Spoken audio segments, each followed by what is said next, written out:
Boa noite, irmãos, que a graça e a paz de nosso Senhor Jesus Cristo esteja com todos vocês. Já abram as suas Bíblias, eu utilizarei a versão NVI. Abram suas Bíblias no Salmo 54. Nós consideraremos em nossa reflexão hoje este Salmo inteiro, que tem 7 versículos.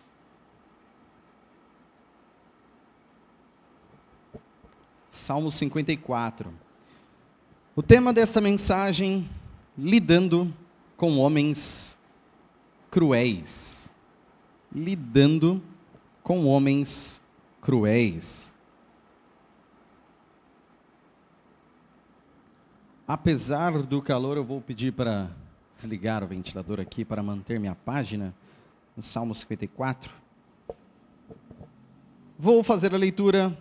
Os irmãos acompanhem. Salmo 54 diz: salva-me, ó Deus, pelo teu nome, defende-me pelo teu poder, ouve a minha oração, ó Deus, escuta as minhas palavras.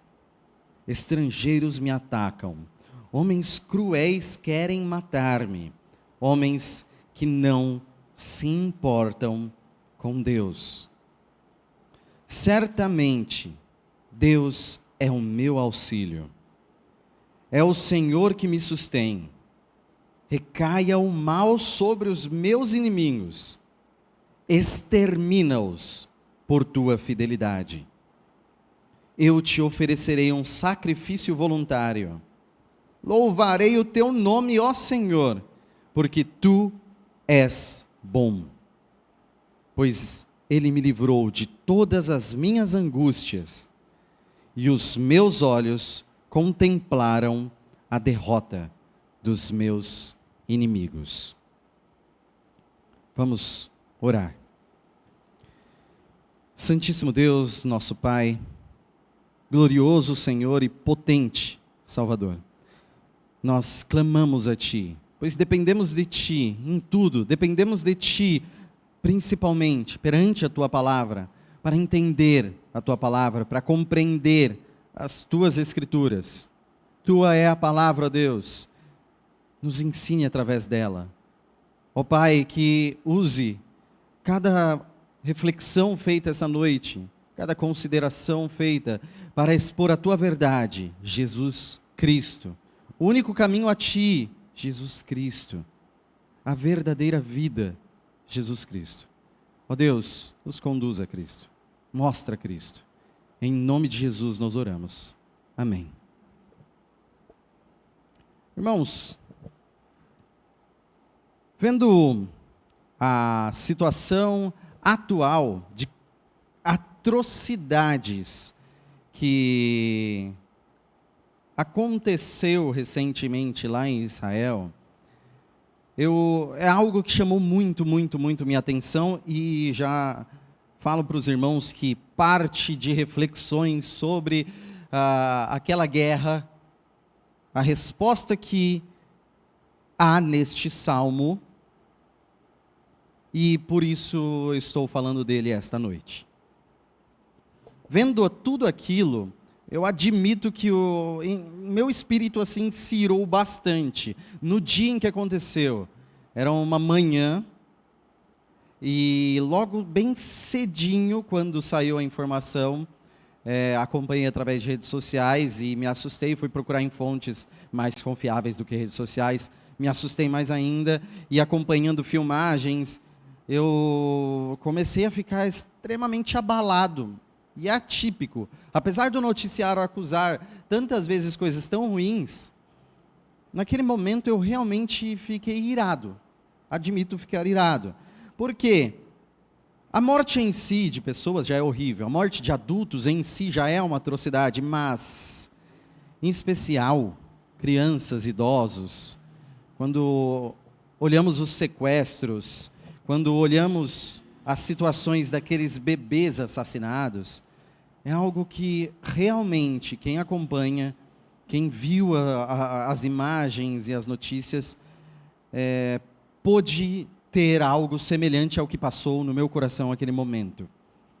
Então, um caso em especial, que nem foi de morte de criança, mas um caso em especial onde um casal tinha uma dupla de gêmeos, filhos de 10 meses de idade, que durante a invasão, eles esconderam em um bunker, em um compartimento de segurança, as duas crianças de 10 meses de idade.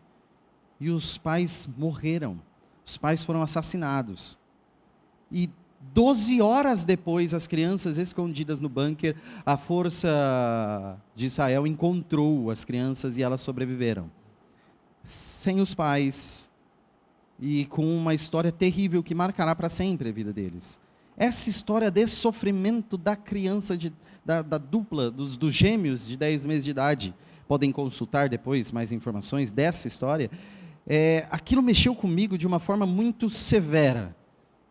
E eu, ainda para ajudar mais a situação, projetei a ideia na proteção da minha própria família numa invasão semelhante, e aquilo me trouxe ainda mais empatia com quem sofreu, com as vítimas que sofreram aquele atentado terrorista. E aquilo moveu de tamanha ira no meu coração, que confesso aos irmãos, que eu pensei que se eu sofresse isso em minha casa, se eu conseguisse alcançar um dos terroristas, as coisas mais terríveis apareceram na minha cabeça como resposta. Eu falhei muito feio no meu coração ao pensar que eu não conseguiria apenas matar a pessoa que fez aquilo. E com essa falha tão terrível do meu coração, fiquei a procurar algumas respostas e só me acalmei, lembrando da verdade bíblica, obviamente. E o Salmo 54 expressa de uma forma sintética essa verdade, de tal forma que eu quero considerar com os irmãos. Lembrando que da mesma forma que o Hamas cometeu atrocidades aí, o Hamas, por força ou convencimento, tem mantido, inclusive, inúmeras famílias que não têm nada a ver com o ataque, a continuarem no norte da faixa de Gaza. E Israel tem apertado gatilhos e tem disparado contra, e tem matado também civis lá.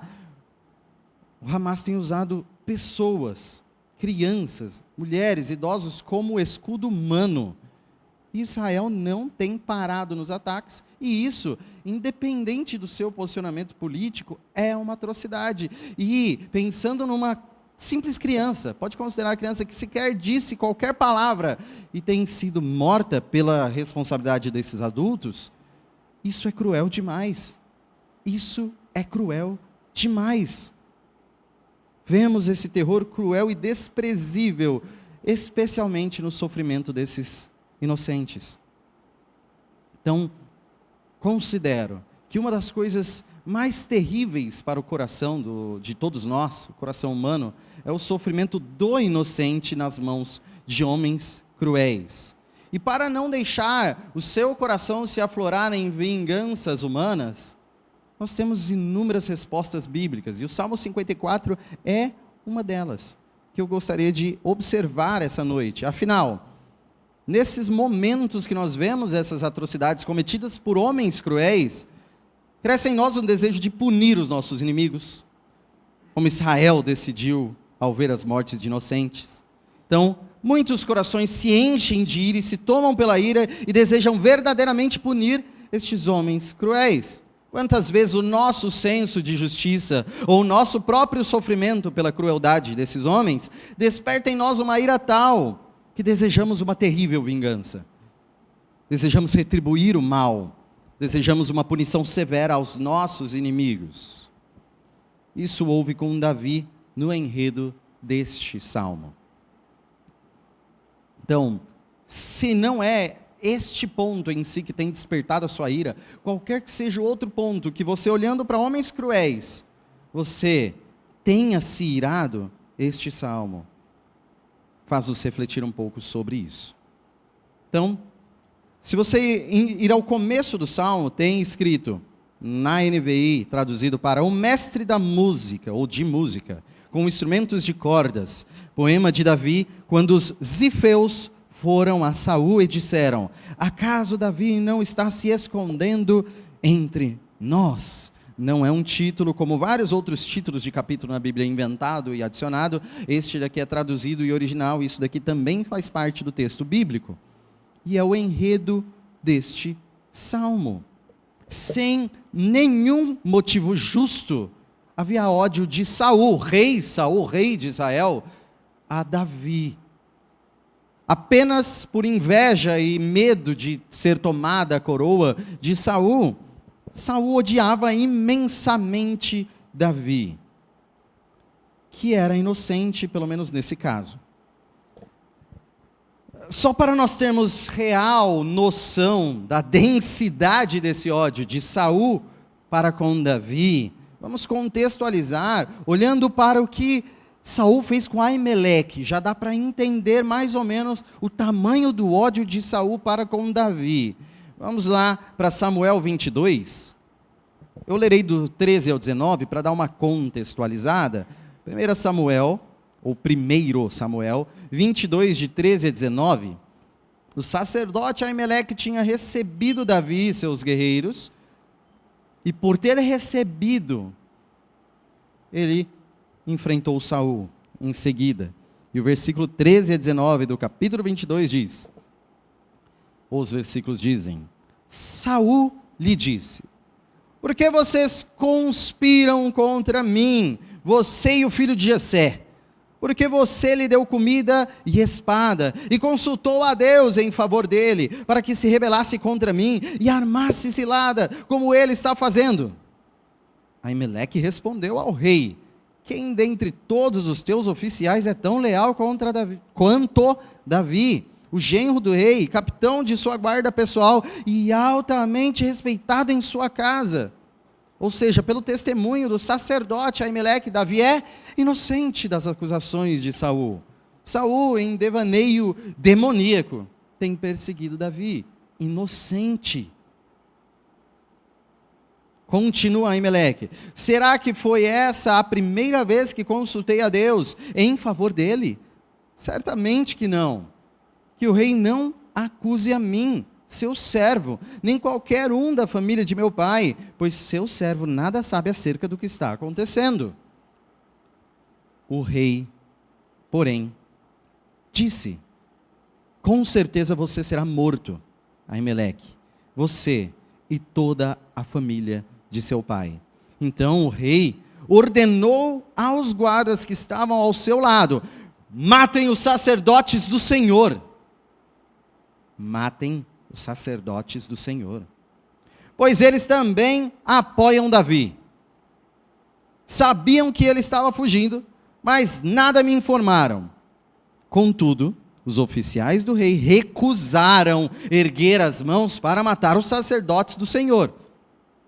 É de se esperar. Tamanha atrocidade, nem os guardas conseguiram obedecer. Versículo 18. Então o rei ordenou a Doeg: mate os sacerdotes. E ele os matou. E naquele dia matou 85 homens que vestiam túnica de linho. Doeg era edomita, era estrangeiro, então ele aceitou essa ordem e executou. Versículo 19: além disso, Saul mandou matar os habitantes de Nobe, a cidade dos sacerdotes. Homens, mulheres, crianças, recém-nascidos, bois, jumentos, ovelhas. Tamanho ódio e cegueira de Saul, que ele cometeu tais atrocidades na cidade dos sacerdotes, matando até recém-nascidos, matando até animais, pelo ódio a Davi. O ódio dos maus, dos homens cruéis, destruindo inocentes. Davi e os seus, sua pequena tropa, Davi estava fugindo e se escondendo desse exército de Saul, ou dos exércitos de Saul. A gente pode continuar a leitura um capítulo posterior, 1 Samuel 23. Versículo 14 diz: Davi permaneceu nas fortalezas do deserto e nas colinas do deserto de Zife. Dia após dia, Saul o procurava, mas Deus não entregou Davi em suas mãos. Pulando para o versículo 19, 1 Samuel 23, 19 diz: alguns zifeus foram informar a Saul em Gibeá: Davi está se escondendo entre nós nas fortalezas de Oreza, na colina de Aquilá, ao sul do deserto de Gesimom. Versículo 20: agora, ó rei, vá quando quiser, e nós seremos responsáveis por entregá-lo em suas mãos. Zifeus, conterrâneos de Davi, da mesma tribo de Davi, não é só judeu, não é só israelita, melhor dizendo, mas é também judeu, é da tribo de Judá, e entregando Davi, também da tribo de Judá, nas mãos de Saul. Só para saberem, não foi só nessa oportunidade. Capítulo 26, versículo 1, diz: os zifeus foram falar com Saul em Gibeá e disseram: Davi está escondido na colina de Aquilá, em frente ao deserto de Gesimom. Segunda vez. Pois bem, como lidar nessa situação com tamanha crueldade de homens? Este salmo é contextualizado neste momento em que os zifeus entregaram Davi a Saul. E eu proponho aqui, nas nossas reflexões desses 7 versículos, 3 pontos. O primeiro deles, para lidar então com esses homens cruéis, como lidar? Primeiro ponto, suplicando pelo socorro. Primeira coisa, pedir o livramento, clamar a quem pode livrar, suplicando por socorro. Os 3 primeiros versículos: salva-me, ó Deus, pelo teu nome, defende-me pelo teu poder, ouve a minha oração, ó Deus, escuta as minhas palavras. Estrangeiros me atacam, homens cruéis querem matar-me, homens que não se importam com Deus, homens que não se importam com Deus. Em meio a esse emaranhado de ataques e traições do seu próprio povo, crueldades exacerbadas, ameaças de morte, Davi orou. Primeira básica lição cristã: Davi orou. É magnífico para nós termos tantos salmos na Bíblia, e ainda estes salmos que testemunham o derramar do coração dos fiéis a Deus no altar divino. Derramar as suas aflições perante o altar de Deus, poder falar das suas angústias, desabar em lágrimas, realmente confessar as suas desilusões, verbalizar as opressões e situações terríveis que os santos passam. Isso é algo saudável. Verbalizar, confessar, falar, desabar em lágrimas, dizer as angústias é bom até perante um amigo fiel, até perante o carinho familiar, até perante um profissional da psicologia, já é bom. Imagine vocês perante Deus, é muito, muito, muito melhor.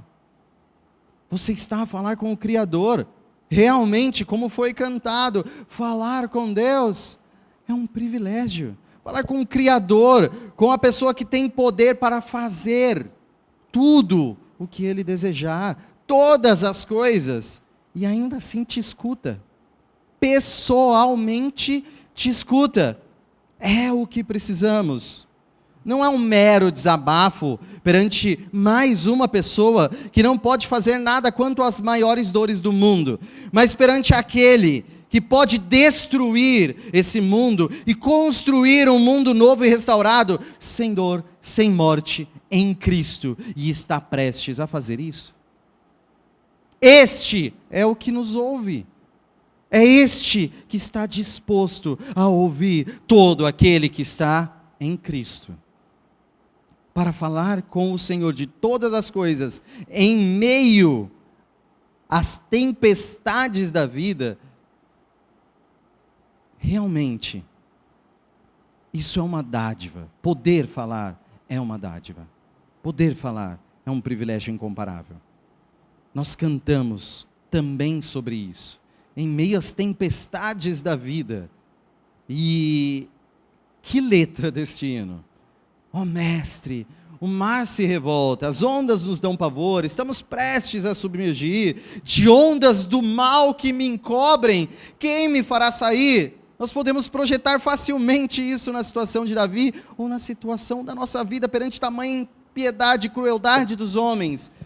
De ondas do mal que me encobrem, quem me fará sair? Pereço sem ti, ó meu mestre, vem logo, vem me acudir. Nós podemos falar isso ao mestre, não qualquer mestre, mas o mestre que tem poder para nos responder o refrão dessa música, que diz: as ondas atendem ao meu mandar, sossegai. E este sossegai não é primeiramente as ondas, mas primeiramente ao seu coração. Se tranquilize em mim, seja o mar bravio, ou mesmo a fúria dos homens, toda a genialidade do mal, essas águas inteiras em tempestade jamais poderão afogar o seu barco, afundar o navio onde você está, com Cristo. É isso que você canta. O navio que leva a Cristo jamais será afundado por água alguma que este mundo de tempestade, de homens cruéis pode provocar, mesmo do próprio Satanás agindo. Afinal, o barco da sua vida leva o Senhor, Rei dos céus e mar.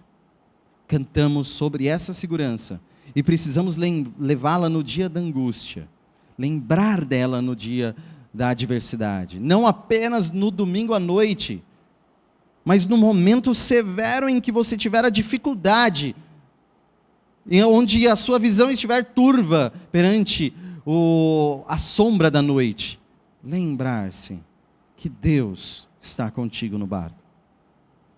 Ore, clame, suplique, desabe, se curve, se lance aos braços de Deus em oração. Clame como Davi: salva-me, faze-me justiça. Clame por salvação pelo nome de Deus. Que a sua salvação seja para o louvor deste nome. Clame por justiça pelo poder de Deus. Que a sua justiça seja através daquele que só Ele pode fazer verdadeira justiça em todo o mundo. Fale sobre a sua miséria e sobre os estrangeiros. Sim, estrangeiros aqui chamados. Você pode falar, mas está falando de Zifeus, conterrâneos. Da Saul e seu exército, conterrâneos. Como assim estrangeiros? Sim, a palavra aqui, no hebraico, dá alusão a estrangeiros, ou alguns lugares pode ser traduzido por soberbos, ou algumas palavras nesse sentido. Mas cabe estrangeiros, porque a forma como estão tratando um conterrâneo é como se fosse alguém longe de si, sem qualquer familiaridade, ou que negam a própria filiação pela sua atitude, a filiação de Abraão. Não parecem povo estes. Sendo assim, como desconhecidos tratando seu irmão, estrangeiros, homens cruéis que perseguem inocentes. Nunca deixe de suplicar por socorro, de onde ele realmente pode vir. Suplique para onde o socorro pode vir. E como resposta a Deus, a esta verdade, eu convido que todos leiam Salmo 121, versículo 2, tão conhecido, respondendo para si, para o seu coração, de onde vem o socorro? Todos leiam Salmo 121, 2.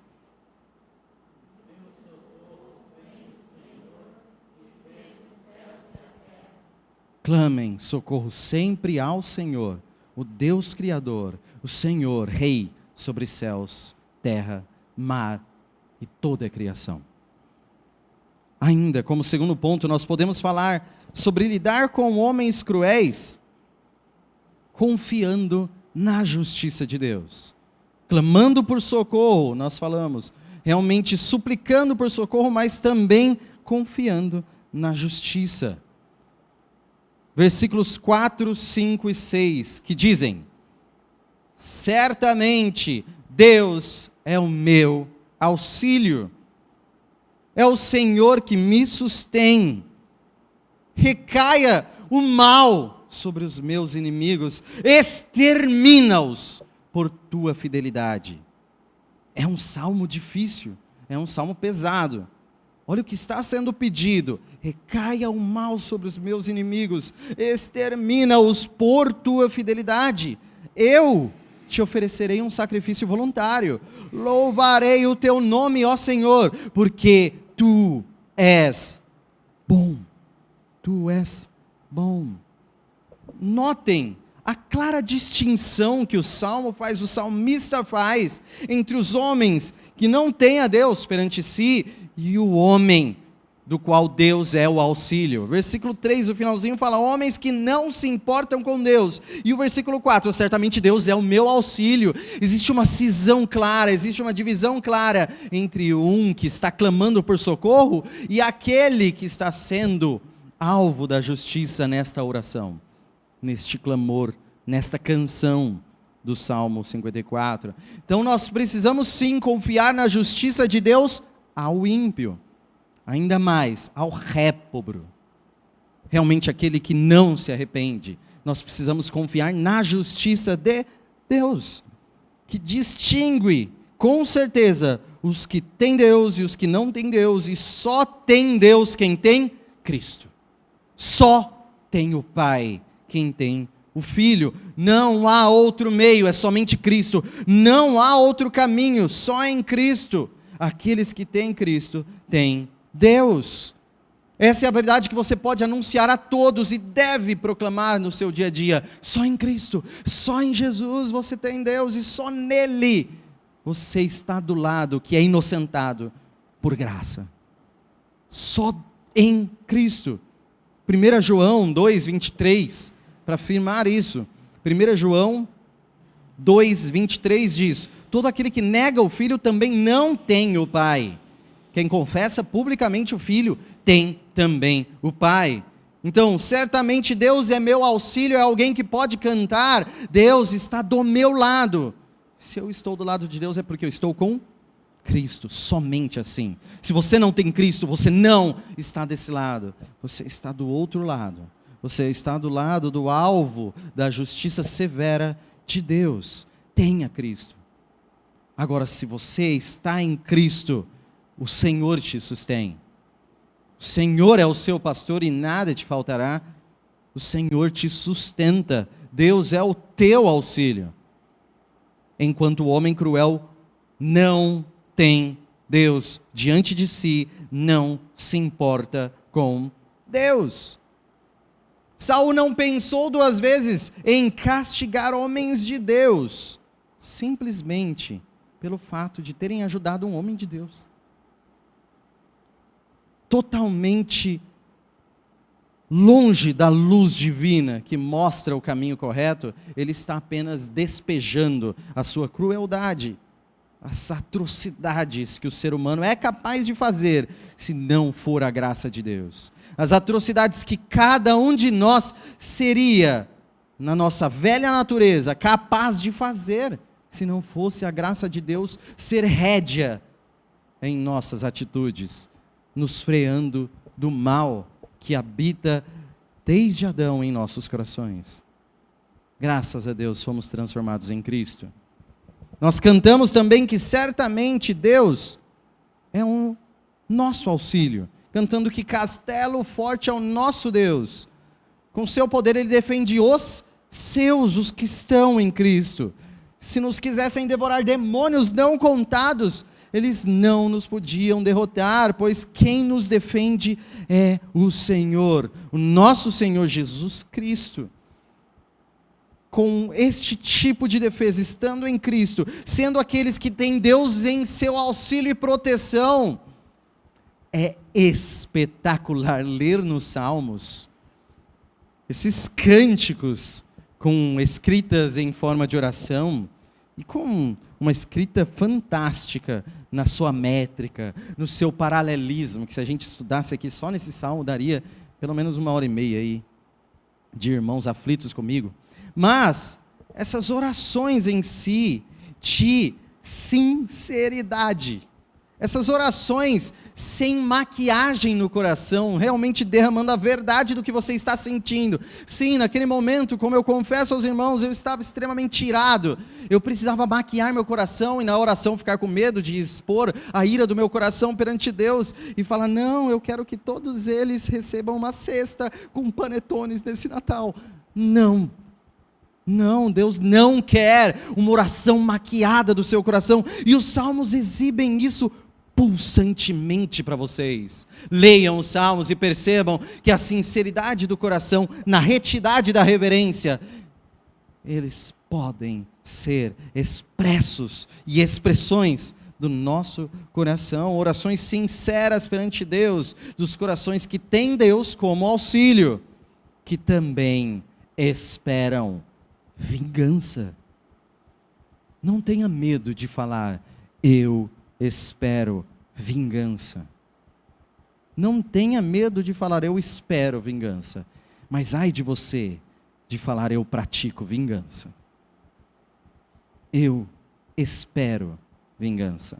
A nossa ira não deve tomar forma em nossas mãos, mas deve moldar as nossas orações. Nós devemos orar pela justiça, nós devemos clamar para que Deus haja em punição a homens cruéis, que não se arrependem da sua crueldade. Você pode pensar, não Tiago, isso é coisa do Antigo Testamento, Salmo, Antigo Testamento, isso aí passou, vai lá para o Novo.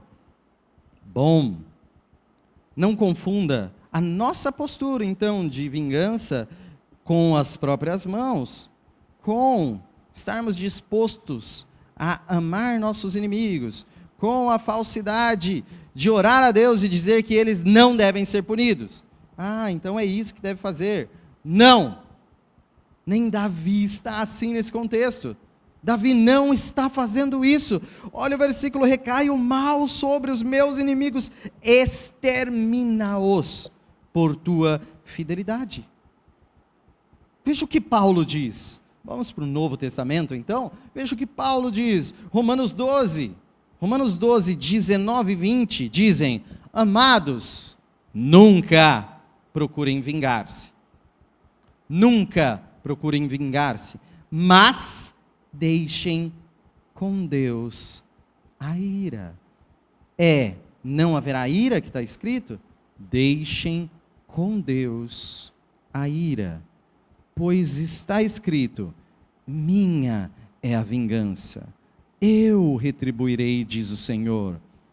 Então, pelo contrário, se teu inimigo tiver fome, dele de comer, se tiver sede, dele de beber. Fazendo isso, você amontará brasas vivas sobre a cabeça dele.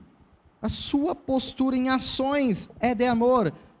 Agora, a sua oração pode clamar que a ira de Deus se revele. Então, você pode ver o que o próprio Davi, que teve uma postura correta e inocente neste caso, diz, por exemplo, em outro caso, no Salmo 56, de uma forma muito carinhosa ao nosso coração sofredor. Salmo 56, 7 e 8 diz, deixarás escapar essa gente tão perversa? Olha a indagação do fundo do coração. Deixarás escapar essa gente tão perversa? Na tua ira, ó Deus, derruba as nações. Registra tu mesmo o meu lamento. Recolhe as minhas lágrimas em teu odre. Acaso não estão anotadas em teu livro? Isso aqui é consolo como nenhum nessa terra. Sim, nós podemos chorar pela crueldade desse mundo, mas Deus recolhe cada lágrima sua, e Deus anota todas elas, e Ele diz para você, deixa comigo a vingança, a ti cabe sofrer, como um bom discípulo de Jesus Cristo, agora, minha é a vingança, diz o Senhor.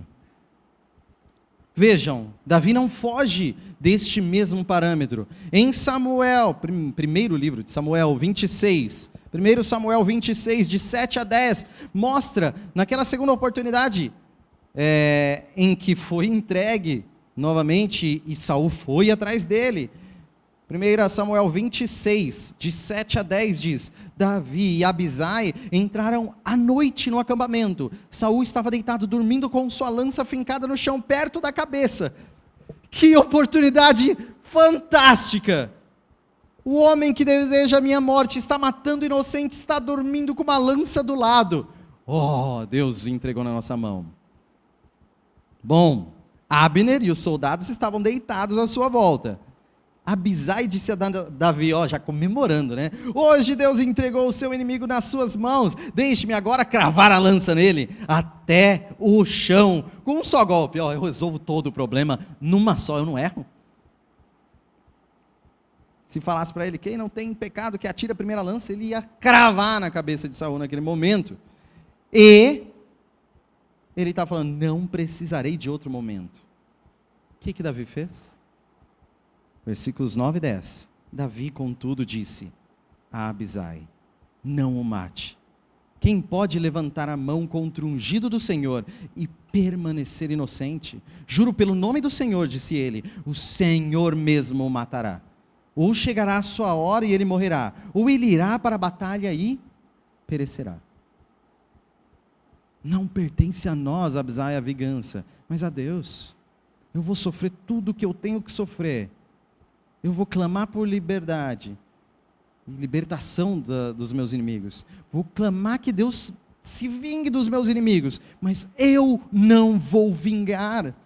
Essa é a resposta que o cristão tem. Não pertence a nós a vingança. Suas atitudes devem ser de amor aos seus inimigos, sim, mas suas orações devem ser de clamor pela justiça de Deus aos homens cruéis. Isso não é diminuir a punição, mas aumentá-la ao grau de justiça divino.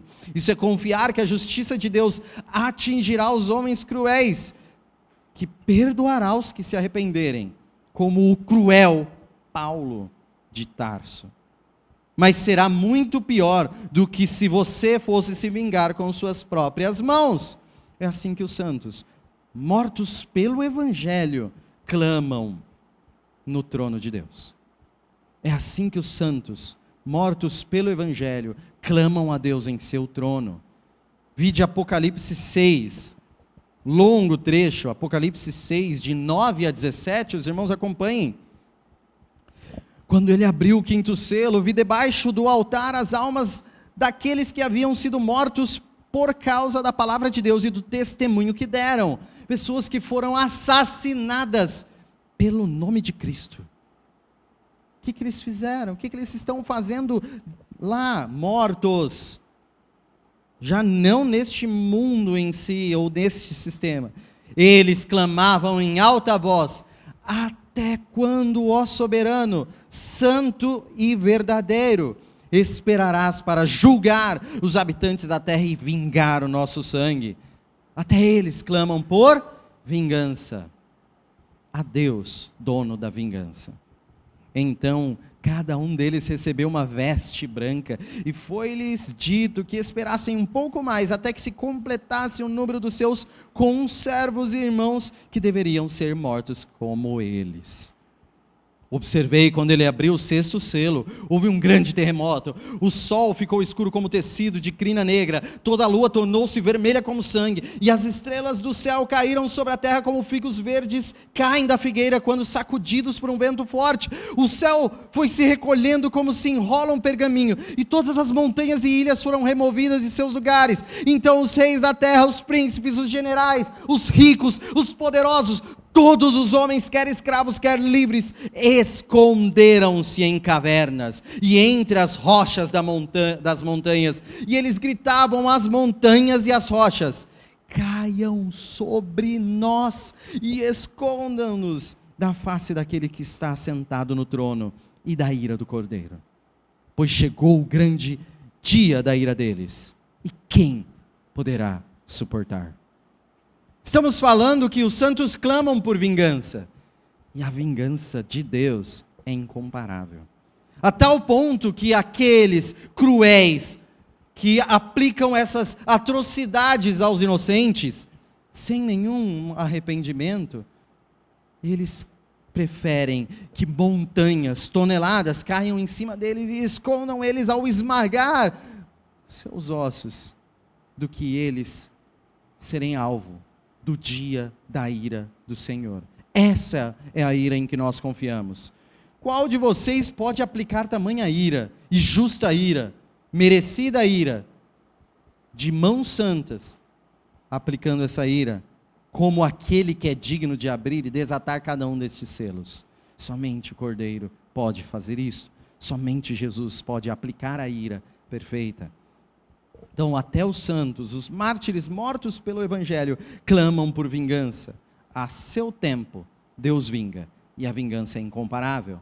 Essa é a nossa confiança e a nossa celebração. A justiça será feita, a justiça permanece intacta. Deus destruirá a crueldade e punirá todo aquele que não se arrepender. Assim, nós somos convidados a, ao clamar por justiça, celebrar a justiça.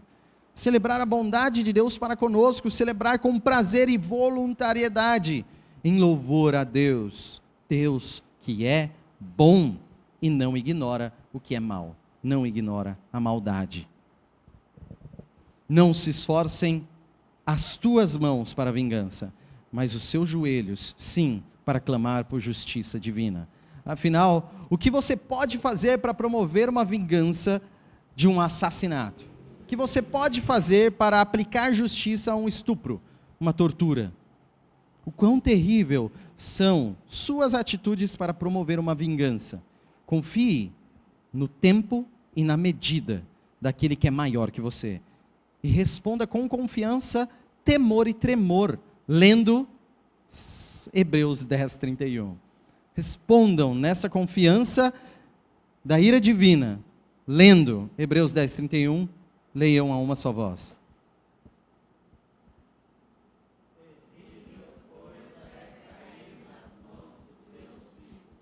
Confiemos nas mãos divinas, não nas nossas. E finalizando com o terceiro ponto, nós também lidamos com homens cruéis, conhecendo o final. O final já nos é relatado, nós já sabemos a consumação de todas as coisas, e ao conhecer, ao se debruçar, ao apreciar e ao confiar que este final é certo e seguro, conhecendo esse final, nós lidamos melhor com homens cruéis. Versículo 7 diz: pois ele me livrou de todas as minhas angústias, e os meus olhos contemplaram a derrota dos meus inimigos. Davi confiou em Deus, não em suas próprias mãos, mas nas mãos divinas, e ele foi livrado. Se nós irmos lá para 1 Samuel 23, de 26 a 29, diz que Saul ia por um lado da montanha e Davi e seus soldados pelo outro, fugiam depressa para escapar de Saul. Quando Saul e suas tropas estavam cercando Davi e os seus soldados para capturá-lo, um mensageiro veio dizer a Saul: vem depressa, os filisteus estão atacando Israel. Então Saul interrompeu a perseguição a Davi e foi enfrentar os filisteus. Enredo de seriado, né? Quando chegou perto, ficou sabendo de um ataque filisteu e teve que recuar. E Davi foi liberto. Naquela segunda vez, a partir do 26, se nós abrirmos lá em 1 Samuel 26, versículo 25, quando ele poupou, mas levou os pertences de Saul para provar que ele poupou a Saul, qual foi a reação de Saul? Então 1 Samuel 26, 25 diz: então Saul disse a Davi: seja você abençoado, meu filho Davi. Você fará muitas coisas e em tudo será bem sucedido. Assim Davi prosseguiu seu caminho e Saul voltou para casa. Nas duas oportunidades, Davi foi livrado por Deus. Na sua confiança, Deus o libertou. Mesmo em meio à dificuldade, perseguição, crueldade, nós podemos clamar. Se estamos em Cristo desde já, Deus, livra-nos da angústia e veremos a derrota de todos os nossos inimigos. Ou como diz a Ara aqui nesse mesmo: meus olhos se enchem com a ruína dos meus inimigos. Sim, nós temos, todos nós aqui, um Deus de justiça, um Deus de vitória segura e assegurada. No mundo nós teremos aflições, mas nós temos que lembrar Deus, Jesus Cristo já venceu o mundo. Nos deparamos e nos depararemos com crueldades, mas não nos acostumaremos com ela.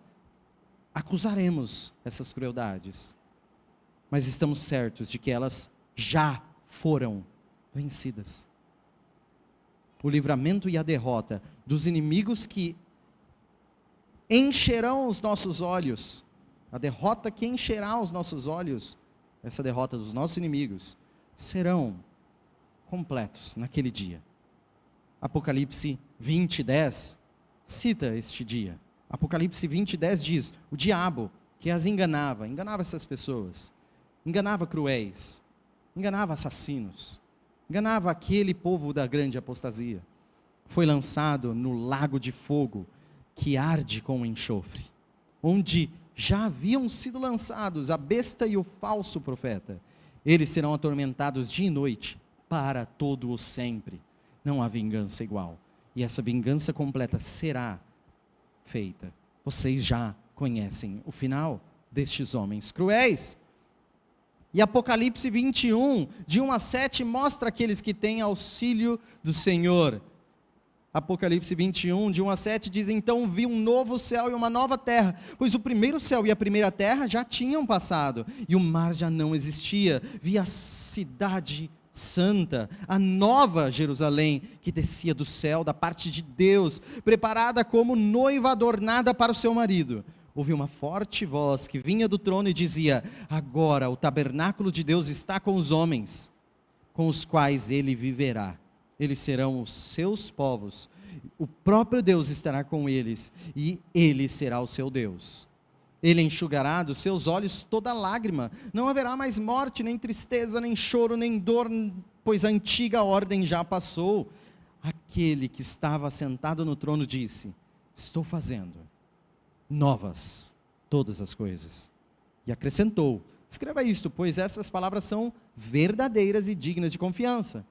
Disse-me ainda: está feito. Eu sou o alfa e o ômega, o princípio e o fim. A quem tiver sede, darei de beber gratuitamente da fonte da água da vida. O vencedor herdará tudo isso, e eu serei o seu Deus, e ele será meu filho. Esta é a nossa segurança, e o final que nós já conhecemos. Segurança da nossa vitória está na oração do inocente e na súplica por justiça praticada pelo justo e em favor do justo. A segurança da nossa vitória está naquele que verdadeira e perfeitamente canta este salmo, podendo dizer que é realmente inocente e nele não foi achado erro algum. Nós já comentamos isso na IBD. Quem é o perfeito cantor dos salmos? Você? Eu? Quem é o perfeito cantor dos salmos? Jesus. A segurança da nossa vitória está naquele que verdadeira e perfeitamente canta esse salmo, podendo dizer que é realmente inocente e nele não foi achado erro. Realmente em Jesus, que é o cantor perfeito desse salmo, que clama ao Pai na cruz, e pelo nome e pelo poder de Deus, é socorrido com vida que transborda para nós em sua ressurreição. Ele que perfeitamente se vingará dos homens cruéis, vencendo a todos pela justiça ou pela graça. E que Deus seja louvado, pois os cruéis também éramos nós, mas Ele nos venceu por sua graça. O verdadeiro cantor deste salmo, Jesus, é o que oferece um sacrifício voluntário e que realmente agrada a Deus, em louvor ao bom nome de Deus pelas suas obras santas e retas, que não falham. O verdadeiro e perfeito cantor deste salmo vê a ruína da morte e do pecado, seus inimigos, e de Satanás, e nos leva por sua graça e favor ao lugar onde o seu inimigo já está destruído, um lugar sem lágrimas, um lugar sem dor, um lugar sem morte, um lugar sem pecado. Jesus é o que venceu e fez todas as coisas novas, e todo aquele que nele crê vencerá com ele, herdará de graça tudo isso e será chamado seu filho. É você que ele está descrevendo, você que crê, você que está em Cristo, você que entrega a sua vingança ao Senhor e chora apenas as dores deste mundo, confiado em Deus. Suplique por socorro, sim, clame por justiça e deixe a vingança nas mãos de Deus. Viva para, mesmo que imperfeitamente aí, buscar a sua inocência, não a crueldade, mas confie somente no Cordeiro inocente de Deus, Jesus Cristo. Mesmo em sofrimento e perante homens cruéis, você será feliz. Mesmo em meio ao mundo de atrocidades, você será feliz. Mesmo em meio às piores dores e tempestades, você será feliz. Feliz, verdadeiramente. Então, para encerrarmos, responda a reflexão final com 1 Pedro 3,12. 1 Pedro 3,12. Convido todos a se colocarem de pé para fazer a leitura deste versículo.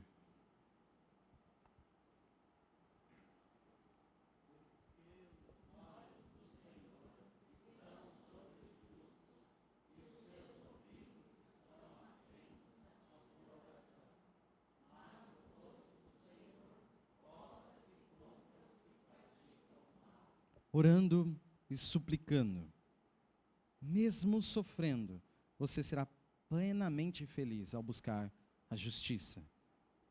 1 Pedro 3,14, só a parte A, encerra a nossa mensagem dizendo: todavia, mesmo que venham a sofrer porque praticam a justiça, vocês serão felizes. Mesmo que sofram, vocês serão felizes. Em quem? Em Cristo. Vamos orar. Santo e amado Deus.